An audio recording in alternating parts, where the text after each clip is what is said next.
हे बघा, आता हे आंदोलन संपलेलं आहे. आंदोलनातल्या ज्या काही मागण्या होत्या त्या सरकारने मान्य केलेल्या आहेत. आता बाकीचे लोक का करतायत ते त्यांना माहिती आहे. काही लोक टायमिंग साधायचा प्रयत्न करतात, त्याच्यावर मला वाटतं आता भाष्य करणं चुकीचं आहे. त्यांनी ज्यांनी ज्याच्या पद्धतीने क्रेडिट घ्यायचा जो काही प्रयत्न करतायत त्यांना घेऊ द्या. त्याबद्दल आमचं कोणतं म्हणजे त्याच्यावर आक्षेप असायचं काही कारण नाहीये. परंतु एक निश्चित आहे, या माझ्या मतदारसंघातल्या माझ्या एक मुलाने देशामध्ये क्रांती निश्चित घडवलेली आहे आणि त्या क्रांतीचा परिणाम आपण सर्वजण पाहत आहेत. या एक आंदोलन करणारा विद्यार्थी ज्याचा राजकारणाशी गंध नव्हता, तो हे आंदोलन यशस्वीपणे पार पाडलं आणि कोणताही अहंभाव त्यांनी त्यांनी त्यांच्या स्टेटमेंटमध्ये सांगितले, मला हिरो बनवायच्या भानगडीत पडू नका, मी हिरो नाहीये. हे आंदोलन सर्वसामान्य विद्यार्थ्यांचं होतं, तिथपर्यंत ते मर्यादित होतं आणि आता माझं आंदोलन संपलं हे काल त्यांनी जाहीरही केलं. म्हणजे एक ज्या विषयासाठी तो निगडीत त्यांनी आंदोलन केलं होतं त्या विषयापुरतच अभिजित दिपकेने आपलं आंदोलन केलेलं आहे. ठीक आहे, यश आता समोरकडूनच मिळतंय, अभिनंदन होते. बराच कठीण काळ तुम्ही काढला, आता मंत्री सुद्धा आले तुमच्या अभिनंदनासाठी. तुमची काय भूमिका आहे या सगळ्यांना? सर, तर साहेबांच्या त्या आंदोलनाचं जे मेन सूत्रधार किंवा ज्याला प्रमुख नेतृत्व होतं ते दिपकेचं होतं.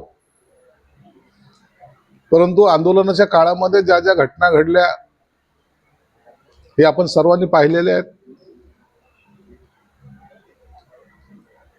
राजकारण कोणत्याही प्रकारचं होऊ नये, राजकारणाची त्याला किनार लागू नये म्हणून मी सुद्धा त्या काळामध्ये दिपके कुटुंबाला कधी भेटलो नाही. हे माझे फॅमिलीतले लोक आहेत, म्हणजे आमचं नातं असं जवळचं नातं आहे. माझी वहिनी असेल, ही असेल, एक बरोबरीचे आहेत. यांची या मुलीकडून माझा मुलगा दरवर्षी राखी बांधतो वगैरे वगैरे. आणि दिपके हे माझ्याच मतदारसंघामध्ये असल्यामुळे ह्यांचा 100% हे माझा सपोर्टिंग असलेले हे लोक आहेत. मुळामध्ये नात्यातले लोक आहेत. परंतु त्याला वेगळं वळण लागू नये म्हणून मी आज मुद्दामहून हे सगळं आंदोलन संपल्यानंतर अभिजीतची जी तब्येत खराब झाली त्याच्याबद्दल चौकशी करायला आलो होतो. त्यांच्याकडून जी काही माहिती मिळाली ना, ती अत्यंत मनापासून ज्याला म्हणतात ना, ती माहिती त्यांनी मला सुद्धा द्यायचा, शेअर करायचा प्रयत्न केला. त्यांनी एक सांगितलं की बोस्टनमध्ये अभिजित असताना त्याला आम्ही सांगितलं होतं, इकडे जेव्हा तो मोबाईलवर कॉक्रोच पार्टीचे जे काही टाकत होता त्याच वेळेला त्याला कॉल आला होता. एक चांगला जॉब त्याला मिळत होता. जर 4 दिवस जरी लेट झाला असता तर तो कंपनी त्याने जॉईन केली असती. आणि आईवडिलांचं असं मत होतं की त्यांनी इकडे येऊच नये, त्यांनी ड्युटी जॉईन करावी. इतके प्रामाणिक असलेले हे लोक आहेत. राजकारणाशी यांचा काहीही संबंध नाही, परंतु मुलाच्या मनामध्ये विद्यार्थ्यासाठी काहीतरी केलं पाहिजे, ती एक जिद्द उराशी बाळगून तो अमेरिकेतून इकडं मुंबईला आला. त्यानंतरचा सगळा इतिहास आपल्याला माहिती आहे. आज त्याची तब्येत खराब आहे, तिथं त्याला टायफॉइड झालेला आहे. यांचा भाचा हा तिथं देखभालीसाठी तिथं गेलेला आहे. जवळपास 4-5 दिवस तो हॉस्पिटलाइज आता आणखी राहणार आहे. म्हणून मुद्दामून लाठीचार्ज झाला त्यावेळेला सुद्धा मी माझं मत व्यक्त केलं होतं. आताही मी मागे सांगितलं होतं की आई वडिलांना मुलाची असलेली काळजी ही सर्वात प्रायोरिटीची गोष्ट असते. मुलगा मोठा झाला किंवा मुलाचं नाव झाल्यापेक्षा माझा मुलगा सुरक्षित आहे, चांगला आहे, हेच आई वडिलांना पाहायचं असतं.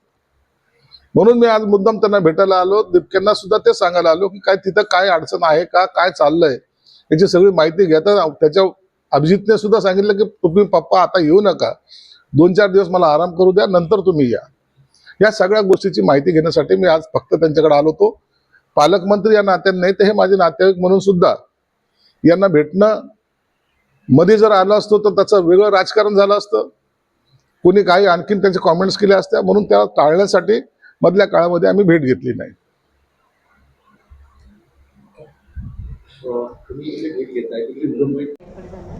सगळ्यांचा व्हिडिओ पाहिला नाही, तो त्याच्यात होता, तो काय पाठवा नक्कीच आपण डॉक्टर संतोष त्यांच्या घरी पोहोचलेले आहेत. अभिजित दिपके यांच्या आईवडिलांची भेट घेत आहेत. दत्तक फार झाली ना त्याची. हा पूजन आल्यापासून आता गावाला. नाही नाही 6 जूनपासून आरामच नाही त्याला.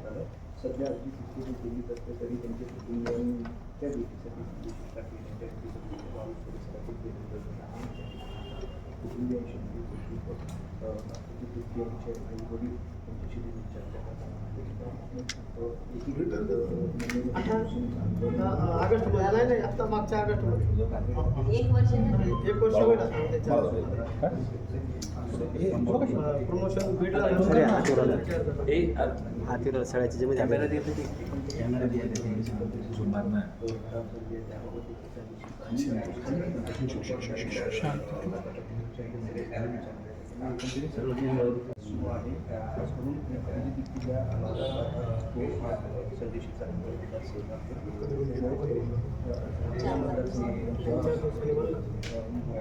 डॉक्टर जरा पुढे जातो.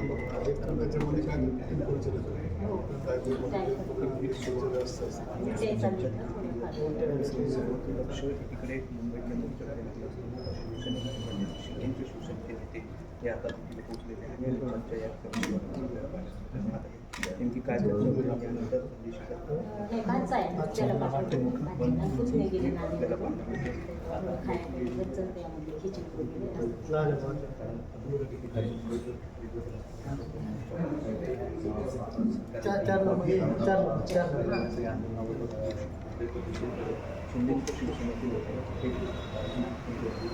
असं सवय नाही काही नाही. नको म्हणतो होते मी त्याला.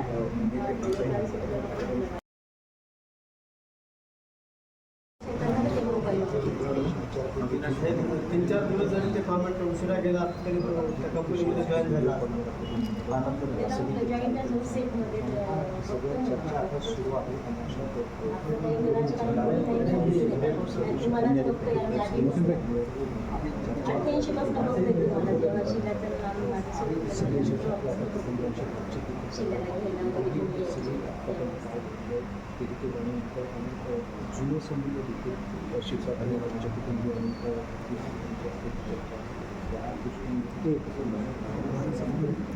थोडी अरे याच्यात सगळ्याची झेरो काय नाही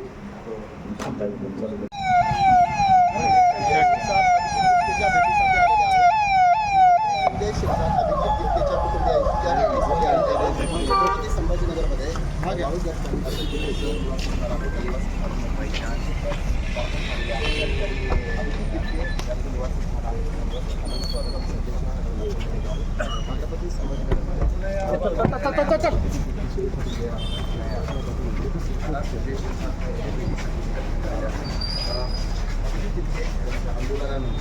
तिकडे सर मागे आता मी तुम्हाला लहानपणापासून ना शिलाची मैत्रीण आहे ना मी, त्याच्यामुळे भाऊजी आता तुम्ही आपण जायचं संजय शिरसाट आता बिल्डिंगसाठी दाखल झाल्याच्या नंतर त्याचे निवासस्थानी बंद झालेले आहे. छत्रपती संभाजीनगरात 25 वर्षापासून संबंध आहे. हे MIDC मध्ये असताना तो साहेबांचा म्हणजे बालेकिल्लाच होता बजाजनगर. तिथे मी ड्युटी केलेली आहे. 15 वर्ष ड्युटी केलेली आहे. आणि ते साहेब म्हणतात त्याप्रमाणे ते लोकांना शंका येऊ नये म्हणून ते मला वाटायचं की साहेब का सर्वजण मला फोन करतायत, भेटून जात आहेत, साहेब का येत नाहीत. पण ते आज त्यांच्या मनातली गोष्ट मला आज कळाली की त्यांच्यावर लोकांनी शंका घेऊ नये की एक त्यांचे नातेवाईक आहेत, त्यांच्या समाजाचे आहेत, या गोष्टीचा सर्व उहापोह होऊ नये कुठे म्हणून त्यांनी गेले. ते मला साहेब खरंच माझ्या मनात जी शंका होती की मी नेहमी म्हणायचो की सर्वजण मला फोन करतायत, इव्हन BJPचे सुद्धा फोन करा, सर्व माझ्या परिचयातले लोक, पण साहेब का फोन करत नाहीत मला किंवा येत का नाहीत. तर ते त्यांच्या मनातलं जे आज त्यांनी खुलासा केला ते खूप. आणि ते एक तर आमचा समाज काय जास्त मोठा नाही आहे, जास्तीत जास्त 10 किंवा 10% सुद्धा आमचा समाज नसेल. हे सर्वांना घेऊन चालणं हे खूप मोठी गोष्ट असते. त्यामुळे ते साहेबांनी ते टाळले. ते खरंच चांगलं केलं सर तुम्ही. आणि माझ्या मुलाने जे काय केलं ते त्याचं एकट्याने केलं नाही. त्याला सपोर्ट करणारा पूर्ण जाती धर्मातले गरीब श्रीमंत हिंदू मुसलमान शीख या सर्व समाजातल्या लोकांनी त्याला मदत केली. त्याच्यामुळे हे त्याला यश मिळालेलं आहे. असं एक ते सरकारचे मंत्री आहेत, नातेवाईक झाले, परंतु तुम्हाला सरकारला त्यांच्या मार्फत काही सांगायचंय का अभिजितबद्दल? नाही सर, काहीच नाही. एक भेट आहे आमची ही. आमची ही सध्याच्या भेट आहे. मी त्यांच्या मतदारसंघामध्ये 15 वर्ष काम केले. सरांकडे मी एकही मागणी घेऊन गेलेलो नाही की माझी बदली इथं करा किंवा मला इथून तिकडे द्या किंवा मला माझं प्रमोशन करा. किंवा इतर त्याच्या काय नाही, उपचाराबद्दल तर ते करतोय ना दिल्लीमध्ये. तो महाराष्ट्रामध्ये आल्याच्या नंतर काही अडचण पडली तर आम्ही त्यांना हक्काने बोलू शकतो ना, असं काही नाही. विशेष करून तरी अशी मागणी सर आता तो त्याच्याशी मला चर्चा करूनच सांगावं लागेल. मला काहीच बोलता येणार नाही त्या दिवशी. अभिजितला या महाराष्ट्रात आल्यानंतर तिथेही सुद्धा त्याला सुरक्षितता दिलेली आहे, परंतु आता महाराष्ट्रात आल्यानंतर निश्चित मी मुख्यमंत्र्याला भेटून त्याला सुद्धा सुरक्षितता द्यावी.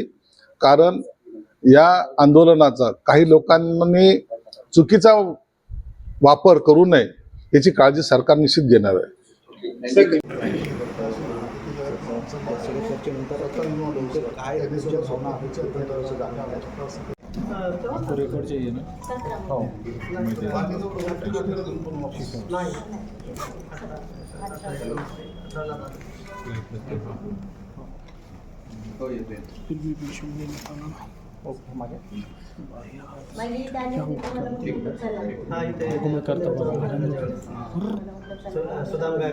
आणि दारातूनच गेले किंवा दारातून जाते मी म्हणत असत ते भाऊजी चालले खाली.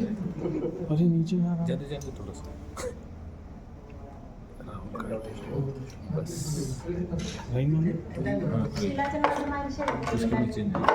गंगावची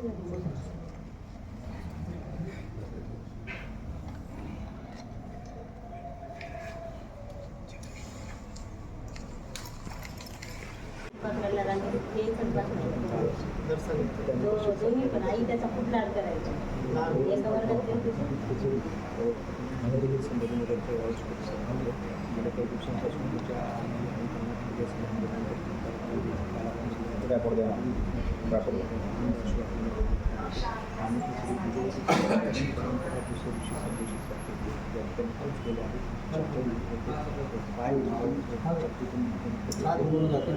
काय तुम्ही आले काय म्हणत होता किंवा काय असं सर्व गोष्टी